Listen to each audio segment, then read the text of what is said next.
실패의 자리에서 이기는 비결, 실패의 자리에서 이기는 비결이란 제목으로 오늘 말씀 선포하도록 하겠습니다. 여름은 과일의 계절이라고 합니다. 제철 과일이란 말이 종종 등장합니다. 제철이란 과일이 맛을 제대로 낼 수 있는 그 자신의 때를 말하는 것입니다. 그때까지 연근은 시간, 그리고 맛이 차오르는 그러한 시간이 필요하겠죠. 비바람도 이겨내고 또 각종 병충해의 위험도 견뎌내고 강렬한 햇빛도 견뎌내는 기다림의 시간, 그 끝에 결실을 맺게 됩니다. 우리의 인생도 비슷합니다. 처음부터 완벽한 인간은 없습니다. 인간은 모두 불완전한 존재입니다.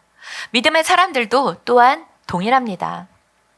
우리가 다윗을 좋아하는 이유 중에 하나는 우리와 조금은 비슷하다, 이러한 동질감을 느끼는 것이 아닐까 싶습니다. 다니엘, 사도 바울, 그러면 왠지 좀 차원이 다른, 범접할 수 없는 그러한 인물들도 여겨지긴 합니다. 그러나 다윗은 왠지 그렇게 멀게만은 느껴지지 않는 그러한 인물입니다. 다윗은 많은 실패의 자리를 견뎌갑니다. 거짓말도 했고 또 말도 안 되는 그러한 선택의 실수도 있습니다. 또한 두려워서 어쩔 줄 몰라 하는 그러한 모습도 우리에게 보여지고 있습니다. 골리앗을 때려 눕혔던 다윗이 블레셋 왕 아기스 앞에서 미친 척을 하는 그러한 다윗, 동일한 인물입니다. 그도 이스라엘 왕으로 다듬어지고 연단되어가는 그러한 시간이 필요했습니다. 자, 하나님은 실패와 고통을 통해서 하나님의 사람을 빚어가십니다. 유진 피터슨의 현실에 뿌리 박은 영성, 이 책에서 다윗은 하나님에 관해서는 아무것도 놓치지 않는 사람이라고 말을 합니다. 다윗이 현실 속에서 하나님의 사람으로 어떻게 빚어져 가는지, 그리고 하나님께서 이 다윗을 어떻게 가시는지 우리에게 여실히 보여주고 있습니다. 하나님께서 우리 라옹을 얼마나 사랑하시는지, 이렇게 다윗 시리즈를 진행하는 동안에 다윗이라는 영화가 나옵니다. 아마 우리도 한 8월 첫째 주쯤 같이 보러 가면 어떨까 이렇게 생각하고 계획하고 있습니다. 다윗처럼 믿음의 야성이 있는 우리 라옹이 되기를 주님의 이름으로 축복합니다. 자, 다윗이 골리앗을 죽이고 돌아옵니다. 사울 왕이 다윗을 이스라엘의 장군으로 삼습니다. 블레셋을 쳐부수고 그리고 돌아올 때 되면 성 안에 많은 사람들, 특히 여인들이 환호하면서 춤을 추며 노래합니다. 그때 뭐라 그러냐면 사울은 천천을 죽이고 다윗은 만만을 죽였다라고 노래합니다. 이 노래를 듣고 사울이 시험에 빠집니다. 다윗이 만만이면 나보다 우위이기 때문에 곧 민심이 다윗에게로 돌아갈 것을 의심하고 시기하고 질투하기 시작합니다. 사람이 한번 시험에 빠지게 되면 헤어나오기가 참 쉽지가 않습니다. 사탄이 가룟 유다에게 예수님을 팔아 넘길 그러한 생각을 쏙 집어넣습니다. 이때부터 예수님을 팔아야 하는 이유, 그리고 어떻게 팔아 넘길까에 대한 방법에 몰두해 가기 시작합니다. 예수님께서 그렇게 가까이에 계셔서 또 너희 중에 분명히 시험된 자가 있다, 그리고 바로 너다 라고까지 말씀해 주시나 들리지 않습니다. 사울왕에게 사탄은 다윗을 향한 시기와 질투를 집어넣습니다. 그때부터 다윗은 모든 것을 다 의심해 나가기 시작합니다. 자신의 왕좌를 노리고 반역할 것이라는 그러한 생각의 소용돌이 속에서 사울의 마음과 생각을 장악해버립니다. 여러분, 시험에 빠지지 않도록 조심해야 합니다. 시험에 빠지지 않도록 깨어 있어야 합니다. 온통 자기의 생각의 감옥 속에 갇히게 됩니다. 그래서 오로지 그 생각만을 하게 됩니다. 결국에 오도된 생각은 왜곡된 결론을 도출하게 됩니다. 이게 시험에 빠진 결과가 됩니다. 시험에 빠졌다가 금방 정신을 차려서 돌아오는 사람도 있습니다. 그 중심이 그래도 하나님 중심으로 살아가려고 몸부림치는 사람. 그 중심이 그래도 하나님의 말씀으로 살아가려는 그러한 사람들입니다. 그렇기 때문에 우리에게 신앙 훈련이 필요한 것입니다. 우리가 그 자리로 돌아올 수 있게 만드는 훈련이 필요합니다. 예수님께서도 제자들에게 시험에 빠지지 않도록 기도하여라, 깨어있어라 라고 말씀하십니다. 마태복음 6장 13절 말씀 우리 같이 한번 읽어볼게요. 시작. 우리를 시험에 들지 않게 하시고 악에서 구하여 주십시오. 자, 시험에 빠지면은 빨리 돌아와야 합니다. 자신이 시험에 빠졌다는 것이 느껴진다면, 감지가 된다면 얼른 그 자리에서 나와야 합니다. 자신의 생각과 그리고 시선에 뱅뱅뱅 맴돌지 않게 생각을 끊고 그리고 생각을 차단하고 하나님을 바라봐야 합니다.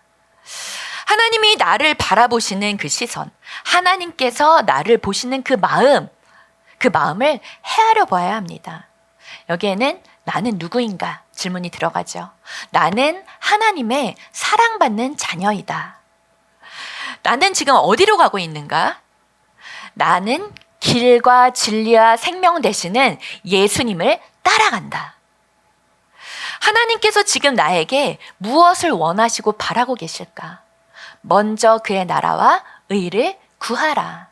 주님의 말씀으로 나의 생각을 바로 잡아야 합니다. 그리고 다시 말씀의 방향을 따라가야 합니다. 자, 다윗은 이제 사울에게 있어서는 원수가 됩니다. 사울에게서 하나님의 영이 떠나갑니다. 하나님의 영이 떠나니 악한 영이 사울을 지배하게 됩니다. 그때마다 다윗을 불러서 수금을 타게 하지요. 그리고 영혼을 위로하게 만듭니다. 다윗은 이때 사울의 음악 치료사였습니다. 수금을 타며 영혼을 달래고 그리고 함께 합니다. 근데 사울은 갑자기 돌변해서 다윗을 죽이려고 합니다. 창을 던집니다. 2번이나 그렇게 목숨이 위태로운 지경에 처하게 됩니다. 사울은 다윗을 죽이기 위해서 계속적으로 전쟁에 출전을 시킵니다. 하지만 그때마다, 전쟁 때마다 다윗이 이기고 돌아오는 것입니다. 사무엘상 18장 14절 말씀을 같이 읽을게요. 시작. 주님께서 그와 함께 계셨기 때문에 어디를 가든지 그는 항상 이겼다. 아멘. 자, 다윗이 가는 곳마다 하나님께서 함께 하십니다. 하나님께서 함께 하시니 하나님께서 승리를 주십니다. 그리하여 다윗이 참전하는 모든 전쟁에서 승리하게 됩니다. 그러나 온 이스라엘과 유다는 다윗을 모두 좋아하고 따르게 되겠지요. 그러나 오직 한 사람, 사울만은 이 모습이 못마땅하고 마음이 어려워집니다. 톰과 제리라는 애니메이션이 있습니다. 많이들 아시죠? 사울 왕과 다윗의 관계가 마치 톰과 제리와도 같습니다. 톰은 제리를 궁지로 몰아넣습니다. 하지만 때마다 제리는 승리합니다. 하나님의 영이 다윗과 함께 하시니 사울은 그 모습을 보면서 더 미쳐갑니다. 질투에서 증오로, 그리고 증오에서 분노로 그 불길이 계속적으로 번지게 됩니다. 이때부터 사울은 다윗을 죽일 생각밖에 안 합니다. 평생 원수가 되는 것이죠. 토마스 아퀴나스는 이렇게 말합니다. 질투는 다른 사람의 즐거움을 슬퍼하는 것이라고 말합니다. 질투는 우리가 소유하지 못한 물건, 어떠한 재능, 어떠한 자질, 지위, 다른 사람이 소유한 것을 보고 고통을 느끼는 감정이 바로 질투입니다. 그래서 질투는 자기 자신을 죽이게 됩니다. 질투는 비교를 통해서 스스로가 굉장히 작고 왜소하다고 느끼게 됩니다. 이러한 고통에 대한 반응으로 질투의 대상을 깎아내리고 그리고 파멸시키고자 하는 것이 질투입니다. 결국 질투는 나는 불공평한 대우를 받고 있어. 그리고 다른 사람이 내가 누릴 것을 그 사람이 누리고 있어. 라는 비참한 결론을 내리게 합니다. 그래서 질투는 따라갈 수 없으면 그 사람을 비하합니다. 다른 사람의 재능을 축하해주지 못합니다. 함께 기뻐하지 못합니다. 왜냐하면 질투는 사람을 있는 그대로 보지 못하고 오직 비교만 하기 때문입니다. 피터 셰퍼의 연극 아마데우스라는 연극, 영화로도 나왔지요. 질투라는 주제를 굉장히 잘 다루고 있는 작품입니다. 살리에르가 모차르트의 천재성을 봅니다. 그 천재성을 알아보고 그에게 강한 질투를 느낍니다. 질투라는 것은 질투 자체도 사실 그 감정을 다루지 못한다면 죄가 되겠지요. 질투란 죄 뒤에 숨어 있는 진짜 죄성은 하나님의 판단과 하나님의 주권을 인정하지 않게 되는 것입니다. 질투로 인한 분노, 그리고 질투로 인한 증오심, 이것은 그 이면에는 강한 교만을 감추고 있는 것입니다. 결국적으로 다윗은 사울을 피하여 놉 땅으로 갑니다. 놉은 제사장 아히멜렉이 있는 곳입니다. 그에게서 왕의 비밀 임무, 제사장에게 그렇게 말을 합니다. 왕의 비밀 임무로 왔다고 거짓말을 하게 됩니다. 그래서 성소에서는 다윗이 먹을 수 있는 빵과 싸울 수 있는 칼을 그곳에서 얻게 됩니다. 성소는 어떠한 장소인가요? 하나님을 예배하는 거룩한 장소입니다. 빵과 칼은 하나님의 말씀을 가리키는 단어들입니다. 빵 그리고 칼. 성소에서 이 빵과 칼을 얻는다는 것은 성소 안에서 생명력과 힘을 공급받는 것을 의미합니다. 세상의 악함과 그리고 위험 가운데 또 생활고에 지쳐서 들어온 자들이 우리와 같이 한 주 동안 세상에서 싸우고 그리고 어려운 가운데 그리고 마음도 후덜덜덜해진 그러한 가운데 다시 주님 앞에 모입니다. 이곳이 성소입니다. 이곳에서 빵과 칼을 얻는 것, 이것이 바로 주님을 예배하는 자리, 거룩한 성소입니다. 하나님을 만나고 하나님과의 회복이 있는 그 자리가 바로 성소입니다. 여기 이 자리, 예배의 자리, 성소입니다.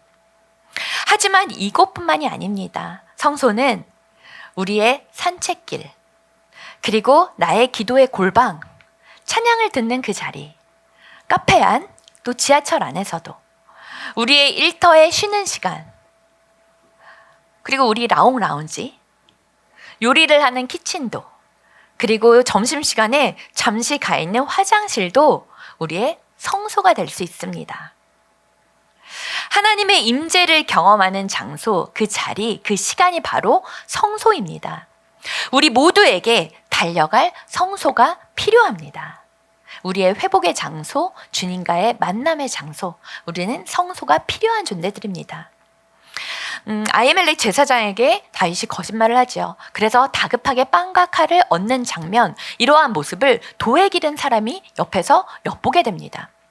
도액은 사울 왕에 있어서 비밀 경찰 대장 정도가 되는 사람입니다. 어떠한 일론지는 잘 모르겠지만 놉의 성소에 옵니다. 이곳에 종교적인 볼일로 잠시 찾아왔겠죠. 그때 다윗이 그곳에서 하는 일들을 보게 됩니다. 다윗은 도액을 보자마자 불길한 마음이 듭니다. 우리도 그럴 때가 있잖아요. 무슨 일이 있는데 이거는 별로 좋지 않은 결과가 있을 것 같은 그러한 불길한 예감이 들 때가 있습니다. 다윗이 도액을 볼 때 그러합니다. 결국 이 도액이 사울 왕에게 다윗을 봤던 그 장면을 이르게 됩니다.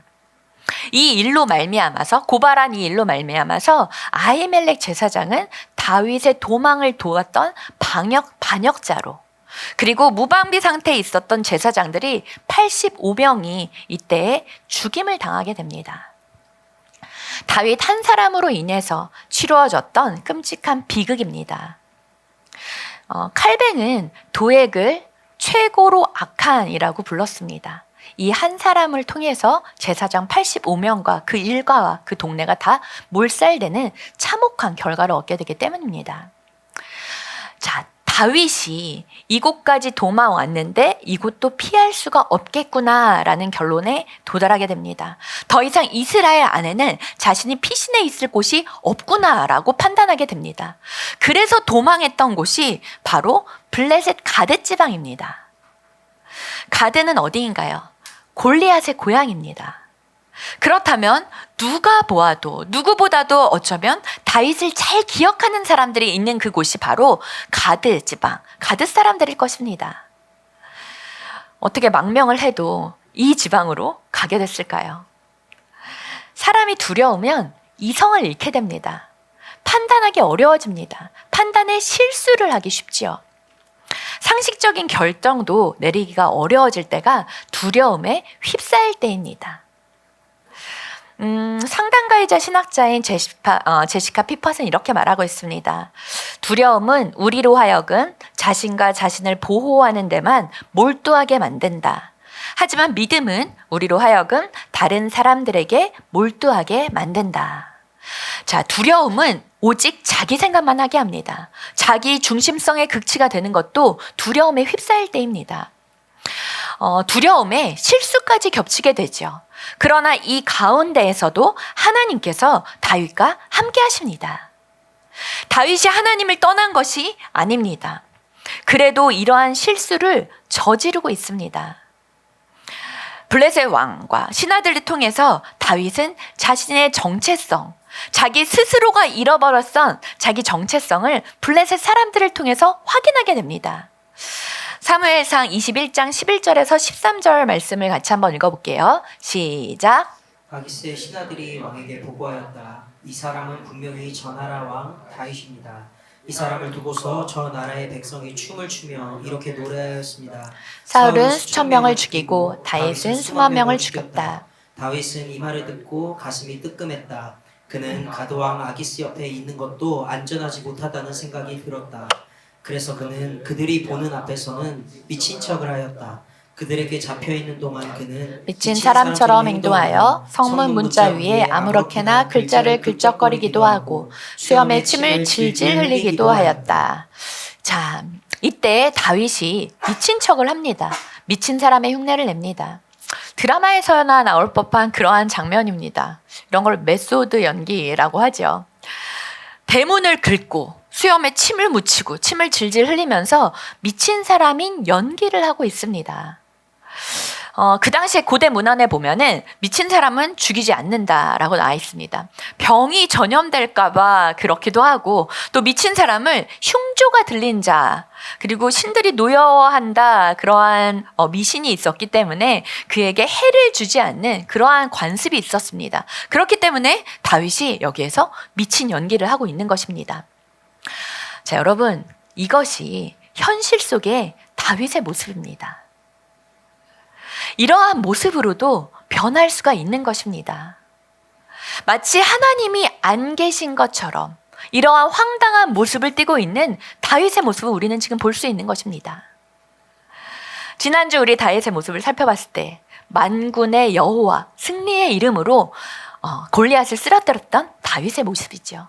하지만 오늘 21장에 와서 다윗이 이렇게 미친 척을 하고 미친 사람인 양 제정신이 아닌 그러한 모습의 다윗을 우리는 목도하고 있습니다. 다른 인물인가요? 아닙니다. 동일한 인물입니다. 동일한 다윗입니다. 여러분, 우리의 모습도 그렇지 않습니까? 교회 오면 우리 믿음 좋은 사람인 것처럼 이렇게 열심히 예배 드립니다. 예배 드리는 우리의 모습들 다들 서로 멀쩡해 보이죠. 하지만 여러분, 세상 속에서 우리는 어떠한 모습을 하고 살아가고 있습니까? 나는 세상 속에서 세상이 다가올 때, 세상에 큰 장벽들이 다가올 때 나는 어떠한 모습으로 살아가고 있고 그곳에서 버티고 있습니까? 다윗과 같이 두려움에 떠는 모습, 어쩌면 미친 사람인 척처럼 정말 내 모습을 잃어버리고 미친 사람인 것처럼 행하고 있는, 가짜로 또한 연기하고 있는 그러한 모습으로 우리가 혹시 살아가고 있는 것은 아닙니까? 시편 34편의 말씀을 볼 때 여기에 표제어가 있습니다. 다윗이 아비멜렉 앞에서 미친 척하다가 쫓겨난 시. 자, 이 사무엘상 21장 말씀이 이때의 말씀입니다. 이때에 시를 지은 것이 시편 34편입니다. 우리 4절이랑 6절을 한번 읽어보도록 할게요. 시편 34편 4절, 6절 한번 읽어봅시다. 시작. 내가 주님을 간절히 찾았더니 주님께서 나에게 응답하시고 내 모든 두려움에서 나를 건져내셨다. 비천한 몸도 부르떠더니 주님께서 들으시고 온갖 재난에서 구원해 주셨다. 아멘. 자, 미친 행동을 하고 쫓겨납니다. 그러나 이때에도 하나님께서는 나를 건져주셨다라고 다윗은 고백하고 있습니다. 미친 척을 할 만큼, 제정신으로 살아날 수 없을 만큼 두려움에 휩싸였고 그리고 고생을 하고 있는 다윗입니다. 억울하게 쫓겨가는 인생입니다. 다윗이 잘못한 것은 아닙니다. 이곳에서도 나를 구원하시고 건져주신 하나님을 고백하고 있는 다윗을 발견할 수가 있습니다. 미친 척을 하면서 그렇게 목숨이라도 부지하고 살아내야 되는 그러한 곳에서도 다윗은 하나님을 찬양하고 있습니다. 이것이 바로 다윗의 신앙 고백입니다. 신앙은 내 모든 것은 하나님께서 이루셨다, 하나님께서 하셨습니다 라고 고백하는 것이 신앙입니다. 믿는 사람, 믿지 않는 사람, 겉모습을 보기에는 별반 다르지 않을 수도 있습니다. 그러나 믿는 사람은 그 중심이 다릅니다. 우리의 인생 가운데 정말 수치스럽고 도망가고 싶고 때로는 불공평하고 이해할 수 없는 일들이 우리 안에 있을 때가 있습니다. 그러나 하나님은 그 모든 것 가운데 함께 하시고 하나님께서 반드시 우리를 인도해 주십니다. 그 가운데서 주님께서 일하고 계십니다. 그의 주권을 인정하는 삶이 바로 믿음의 삶입니다. 우리의 눈앞에 보여지는 대로 행동하는 것이 아니라 우리 안에 계신 주님께서 행하실 것을 믿고 그리고 나아가는 것, 이것이 바로 우리의 신앙 고백이 되는 것입니다. 아기수왕을 피해서 순간적으로 죽을 것 같았지만 정말 그 위기를 모면하여 살게 하십니다. 하나님께서 건져주셨습니다. 어떠한 모습으로요? 미친 척을 하는 모습으로 그곳에서 살리시는 하나님이십니다. 그 와중에 찬양하는 것, 그 와중에 다윗과도 같이 하나님을 고백하는 것, 하나님이 하셨습니다. 하나님께서 나를 건지셨습니다. 그러한 시로 하나님을 높이는 것, 이것이 바로 믿음의 삶입니다. 그의 주권을 인정하는 삶, 하나님의 다스림 가운데 내가 있습니다. 나의 지금의 모습은 이렇다 하더라도, 나는 지금 실패의 자리에 있는 것 같다 하더라도 하나님은 이곳에서 나를 인도해 주십니다. 나를 건져 주십니다. 나를 이끌어 주십니다. 라고 고백하는 것이 바로 신앙의 고백입니다. 가드로 피한 것은 분명히 판단 미스입니다. 갈 곳을 가지는 못했습니다. 어떨 때는 하나님께서 이러한 우리의 모습을 내버려 둘 때가 있습니다. 본인은 이 난국을 어떻게 헤쳐나가야 할까라고 고민하고 있지만 하나님이 때로는 팔짱을 끼시고 가만히 계시는 듯하게 느껴질 때가 있습니다. 아이들을 키울 때 보면요, 애가 넘어집니다. 그러면 부모들이 얼른 가서 일으켜서 닦아주기도 합니다. 근데 때로는 넘어졌을 때 너 혼자 힘으로 한번 일어나봐 라고 옆에서 기다리고 있을 때가 있습니다. 무릎이 깨져도 옆에서 일어나봐 라고 기다릴 때가 있습니다. 하나님은 때로는 우리를 기다리십니다. 그 상황 가운데 분명히 건져주실 수 있으시지만 때로는 하나님께서 그 장면을 목도하시면서 기다리실 때가 있습니다. 넘어지고 헤매는 동안 주님께서 가만히 지켜보실 때가 있습니다.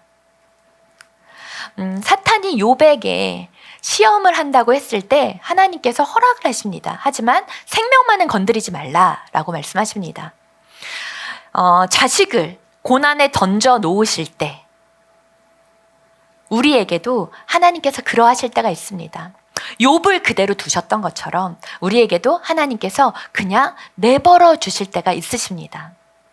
하나님, 왜 나를 이렇게 내버려 두십니까? 하나님 정말 계신 거 맞습니까? 하나님 왜 아무 응답하지 않으십니까? 이러한 때가 우리에게 찾아올 때가 있습니다. 때로는 하나님은 개입하시지만 때로는 이러한 시간들을 통과하며 지나가게 하시고 지켜보실 때가 있습니다. 그러나 결국에는 하나님께서 그 시간에 함께 하셨음을, 그리고 지켜보셨음을 우리가 깨닫게 되는 때가 있습니다. 그때 주님께서 나와 함께 하셨구나 라고 깨닫게 되는 그때 우리가 바로 주님을 찬양하게 되는 그러한 때입니다. 다윗의 시편 34편과도 같이요. 실패의 자리에서 이기는 비결이 있습니다. 우리 첫 번째, 말씀을 붙들고 일어서십시오.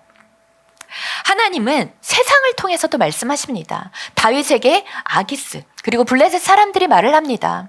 너는 다윗이야. 너는 골리앗을 넘어뜨린 다윗이었어. 너는 하나님의 선택받은 자야. 너는 기름 부음 받은 자야.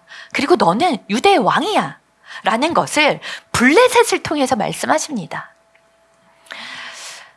사랑을 보여주신 하나님의 말씀이 우리 안에 있습니다. 우리를 회복시켜 주셨던 하나님의 말씀이 우리 안에 있습니다. 우리의 실패의 자리에서 그 말씀을 기억하시기를 바랍니다. 사랑으로 보여주신 말씀을 붙들고 일어나는 것. 날 사랑하신 하나님의 약속을 붙들고 다시 한번 그 자리에서 일어서는 것. 하나님의 말씀은 영원히 변하지 않는, 그리고 그 약속하신 바를 반드시 이루시는 하나님의 약속입니다. 자, 두 번째, 방향을 잡으십시오. 그리고 돌아오십시오. 나침판은 어디에 두던지 항상 북쪽을 향합니다. 하나님께로 방향을 다시 잡으십시오. 하나님께 돌아오십시오. 하나님께로부터 멀어져 있던 것들을 다시 한번 돌이키십시오. 예배의 자리, 찬양의 자리, 기도의 자리, 말씀의 자리로 돌아오십시오. 다시 돌아올 때 하나님께서 새 힘을 주십니다. 그리고 하나님께서 깨닫게 하십니다. 내가 누구인지 다시 한번 알게 되는 자리가 바로 그 자리입니다. 방향만 결정 지어도 새 길을 열어주시고 하나님께서 새 힘을 더하여 주십니다. 자, 세 번째, 감사하십시오. 다윗이 아기스 왕 앞에서 미친 척을 한 것, 하나님께서 주신 지혜입니다. 그 자리에서 생명을 부지할 수 있도록 하나님께서 주신 순간의 지혜입니다. 순간적으로 죽지 않을 수 있는 그 길, 기가 막힌 지혜를 그때 하나님께서 주신 것입니다. 미친 척을 어떻게 했을까요? 다윗이 갑자기 어떻게 그런 생각을 했을까요? 자, 여러분, 사울 왕이 미쳤었지요. 그 사울 왕을 눈앞에서 너무나도 자주 대면했던 것입니다. 왜냐하면 사울의 음악치료사가 다윗 아니었습니까? 수금을 타면서 가까이서 보고 그러한 모습을 나도 모르게 배웠던 것입니다. 디모데전서 4장 4절 말씀 우리 같이 읽어볼게요. 시작. 하나님께서 주신 것은 모두 다 좋은 것이요 감사하는 마음으로 받으면 버릴 것이 하나도 없습니다. 아멘. 감사하는 마음으로 받으면 버릴 것이 하나도 없다라고 말씀하십니다. 하나님께서 주신 그 모든 것은 선한 것입니다. 감사함으로 받으면 버릴 것이 없습니다. 그래서 하나님 나라에는 쓰레기통이 없다라는 말을 하지 않습니까? 하나도 버려지는 것이 없다라는 말씀입니다. 다 쓰기 위해서 하나님께서 주시는 것들입니다. 고난은 악이 아니라 약이 됩니다. 왜 나에게만 이러한 고통을 주십니까? 왜 나만 이러한 고난을 처하게 하십니까? 왜 이런 아픔을 주십니까? 하고 원망한 적이 있으신가요? 그 자리를 쭉 지나고 보면 또 하나님께서 벗어날 길을 주십니다. 그 길을 지나다 보면은 새로운 길을 하나님께서 열어주십니다. 그리고 주님께서 동행하셔서 하나님께서 주시는 새 힘을 우리 안에 충전시켜 주십니다. 나에게 주신 고통, 그리고 내가 겪는 이러한 아픔들, 누군가에게는 치료제가 되기도 합니다. 그 시간을 잘 버티고 그 시간을 잘 견뎌나간다면 우리는 그 자리에서 하나님의 성품을 더 깊게 알아가게 됩니다. 또한 나의 인격이, 나의 신앙이 자라나는 시간, 나의 인격이 신앙이 성장하고 성숙하는 그 시간은 바로 고통과 아픔을 겪게 되는 그 시간을 통해서 하나님께서 우리를 성장하게 만드십니다. 이를 감사할 수 있는 것, 그것이 바로 축복입니다. 하나님은 모든 일들 가운데 목적을 가지고 계십니다. 그것이 바로 구원입니다. 우리 한 사람 한 사람을 통해서도, 그리고 우리 나온 공동체를 통해서도 하나님은 그 목적을 반드시 가지고 계십니다. 우리 모든 이들의 구원을 원하시는 하나님의 마음이 담겨 있는 것입니다. 하나님은 우리를 어떠한 순간에서도 살리십니다. 우리를 어떠한 순간에서도 회복시키시는 하나님이십니다. 잠시는 그대로 두시는 것 같지만 반드시 그 자리에서 우리를 건져주시고 살려주시는 분이 우리 아버지 하나님이십니다. 아멘. 자, 하나님은 다윗을 유다 지파의 왕, 그리고 헤브론의 왕, 이윽고 온 이스라엘의 왕, 그리고 더 나아가서 중동 팔레스티나 이 최대 강자로 하나님께서 세워 가십니다. 하지만 오늘 우리는 어떠한 다윗을 만났나요? 블레셋 아기스 왕 앞에서 미친 척을 하고 있는 다윗을 만났습니다. 그러나 이것이 끝이 아닙니다. 다윗을 세우신 하나님께서 서서히 다윗에게 은혜를 부어주십니다. 서서히 다윗을 일으켜 주십니다. 서서히 다윗을 세워가시는 하나님이십니다. 사랑하는 우리 라움 식구 여러분, 나는 지금 어디에 서 있습니까? 하나님 손에 붙들려서 하나님의 인도하심을 따라가는 그 길 가운데 있습니까? 아니면 다윗처럼 정말 아기스 왕에서 앞에서 미친 척을 해야만 살아남을 수 있는 그러한 정말 숨막히는 자리에, 짓눌리는 자리에 지금 혹시 서 계십니까? 여러분, 너무 그곳에 몰두하지 마십시오. 하나님을 바라보십시오. 하나님께서 나를 살리신 그 사랑의 말씀을 기억하십시오. 하나님께서 반드시 그 자리에서 우리의 손을 붙들고 일으켜 주십니다. 새 힘을 주시고 살 소망을 우리에게 허락해 주십니다. 하나님의 방향으로, 하나님의 능력 가운데 우리는 주님을 바라보고 서면 됩니다. 그 서 있는 자리에서 주님께서 우리에게 힘과 능력을 더하여 주십니다. 길을 열어주시고 힘을 주시고, 그리고 그 이후에 30배, 60배, 100배의 열매들을 맺게 하시는 분이 바로 생명의 주, 구원의 하나님이십니다. 반드시 하나님께서 그렇게 만들어 주실 것입니다. 할렐루야. 자, 마태복음 7장 9절에서 11절 말씀 우리 같이 한번 읽어볼게요.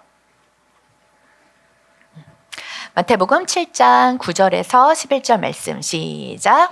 너희 가운데에서 아들이 빵을 달라고 하는데 돌을 줄 사람이 어디 있으며 생선을 달라고 하는데 뱀을 줄 사람이 어디 있겠느냐. 너희가 악해도 너희 자녀에게 좋은 것을 줄 줄 알거든. 하물며 하늘에 계신 너희 아버지께서 구하는 사람에게 좋은 것을 주시지 아니하시겠느냐. 아멘. 자, 하나님은 우리에게 좋은 것을 주시는 하나님이십니다. 하나님은 우리에게 가장 선한 것을 주시는 하나님이십니다. 구하는 자에게 좋은 것을 주시겠다 약속하십니다. 여러분, 원통하고 억울한 일이 있으십니까? 정말 다윗이 미친 척을 할 정도로 다윗의 잘못이 아니었습니다. 그곳까지 도망해서 그러한 모습에 처해질 정도로 마치 하나님께서 나를 버리신 것 같이 정말 냅두시는 것 같은 그러한 모습 속에 있다 할지라도 정말 내 잘못이 아닌데, 내가 했던 일도 아닌데 나를 짓밟고 숨막히게 하는 그러한 사람이 혹시 있습니까? 그러한 상황 가운데 혹시 내가 처해져 있습니까? 때로는 모든 자존심을 다 내려놓고 정말 미친 척을 해야만 살 수 있는 그러한 일들도 우리의 인생 가운데 벌어지기도 합니다. 우리의 인생 가운데 실패의 자리로 던져질 때가 있습니다. 나는 더 이상 나아갈 수가 없어. 더 이상 소망이 보이지 않아. 그러한 때가 우리의 삶 가운데 맞닥뜨릴 때가 있습니다. 하지만 여러분, 그때 잊지 마십시오. 하나님께서 나를 부르셨다. 독생자 예수 그리스도께서 십자가에서 자신의 생명을 내어주시고 나를 살려주셨다.